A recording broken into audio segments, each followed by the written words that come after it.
Hello guys, this one is shocking.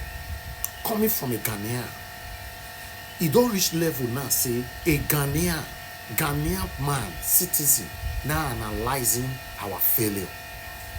A Ghanaian man telling us if we don't sort out our problem now, few years from now, where we go dey, it go shock all of us.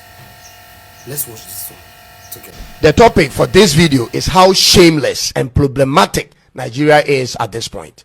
I first of all know you would want me to mind my business and talk about my own country, Ghana. But listen, I don't really care about what you think. But at this point, it's not just silly and problematic how miserable Nigeria is. It's becoming for all of West Africa. And if you feel agitated already for my choice of words, wait and hear the rest of all I have to say. Nigeria's population is a national security threat to every neighboring and West African country. As of March this year, Nigeria's population is more than half the total population of West African countries. More than half. This means on any given day, the influx of Nigerian citizens to any West African country will easily swallow up the entire local population.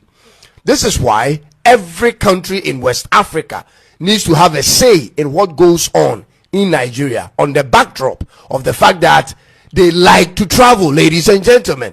They like to move, and they are moving in numbers.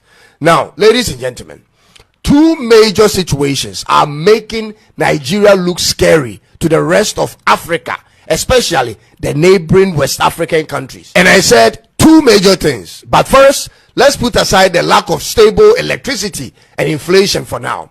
Those are regular problems everywhere that every country in Africa has to deal with. However, the two worrisome situations brewing in Nigeria, which threatens the sovereignty of other African countries, has to do with the religious extremism and poverty. Ladies and gentlemen, I need you to again hold back on the insults for now, and also put down your bias glasses and hear me out for a minute before you come in. Are you aware of the number of Islamist jihadist groups operational in Nigeria as of 2025? Let me give you the list, ladies and gentlemen. It started in the year 2000 with Boko Haram, whose aim is to establish an Islamic state in Nigeria. Then the first splinter group from Boko Haram, called Ansaru, was formed in 2012. After Ansaru came the next splinter group called Islamic State West Africa Province, aka ISWAP, which started in 2016. Darul Salam also came in from the Niger Delta, and then the multiple Fulani militant groups came in. Just when we thought these groups were too many to handle for one country, then we hear of a group originally from Mali and also operational in Niger moving in to Nigeria. They are called Lakurawa. The situation appears to get worse by the days, from one bad jihadist group to a worse group. Ladies and gentlemen, is Nigeria becoming, or already become, the main breeding ground for all terrorist groups in Africa? What's going on here? When other countries are thinking of ways to create conducive environment to entice foreign investment, Nigeria is rather enticing terror. Let me ask you this. What conditions are making the northern part of Nigeria so enticing to these groups in the first place? Because this is where almost all of them are situated. Every day I read the news in Nigeria, I get terrified. Every time, because the spillover of these groups will directly enter all the nearby countries. These are countries in West Africa. This may include the splinter groups moving to other countries, or the citizens of Nigeria abandoning their own homeland for another. Ladies and gentlemen, this is a serious issue that needs immediate continental concern. Nigeria is a friend of Ghana. Nigeria is a part of ECOWAS. When they are moving into your country, we cannot turn them away. But when a million moves in at one time, what then becomes the fate of the host nation's security, sovereignty, and economy? And this can happen on any given day, ladies and gentlemen. And what actually terrifies me is this: I don't see any real political actions or steps taken by the leadership of the country to deal with the situation. You don't hear of the presidency talk about strategies. You don't hear of governors talk plans, and senators the same. Where are the marches, ladies and gentlemen, and the demonstrations on the streets to force the hand of the government to face it head on? Where are they? It's like the fate of the people in this country is in individuals' hands. Those with the resources may hire armed officers for their personal security, and those who don't have to live carefully and away from certain hotspots. Ladies and gentlemen, is this the best Nigeria can do in their own country? Day in, day out, all we hear is kidnapping, robbery on buses and even on trains, village killings, and so on. Is this ever going to change in Nigeria in the nearest possible time? Nigeria currently ranks 10 on every type of crime list in the world. Talk about cybercrime, organized crime, financial crimes, and extremism. You will find them on the top 10 list of all of them. What type of society are you building? On the criminality index on ocindex.net, you are 6th out of 193 countries, 2nd out of African countries, and number 1 in West Africa. You are ranked 19th among the least peaceful countries in the world, and nothing shows it bothers you, especially they that hold power in the country. Omanaja, what's up? When you finally get the chance to vote for a president who may bring a difference to the country, you reject it. You vote the same type of leadership in every election, and the problems continues. Why won't you try change? Why can't the people try what Ghana did?